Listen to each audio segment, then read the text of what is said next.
甲一男排啊，2026咁啊，由兩隊呢上一輪都係贏波嘅球隊對碰啦，有國際對住力臻噶。兩隊上一輪呢都係贏波而回噶，當中國際呢就第一勝添，佢哋上一輪呢就3-2就贏咗人際噶。至於力臻呢就以大分3-1係擊敗咗小龍噶。賽前呢就國際難免係被睇得一線嘅，因為始終就淨係贏得一場波啦，仲要去到上一輪呢先至啱啱可以打開到個勝利之門。咁但係今場波呢，佢哋入局係入得好快噶，佢哋又憑住譚欣立啦同埋陳朗希兩位合共幫球隊攞咗6分翻嚟噶啦，另外就有3位球員幫球隊攞咗7分。淨係第一局呢，國際靠自己已經攞咗16分翻嚟啦。相反力臻就除咗得1位球員就係鄭子睿攞得4分之外呢，其餘4位嘅球員呢都淨係攞得1分嘅啫，所以變相見得到啦，力臻入局真係慢啲。所以第一局啦，國際係贏25-15嘅。去到第二局啦，見到力臻呢明顯係上翻力啊，起碼得分上呢雙方就接近翻啦。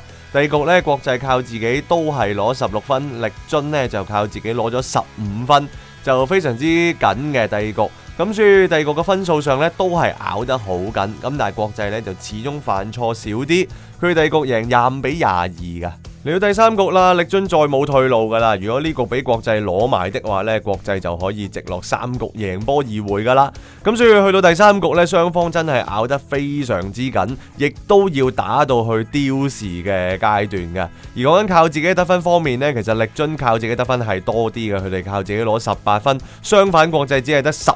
分嘅啫。最終雙方你一拳我一腳打到去丟時嘅階段，國際險勝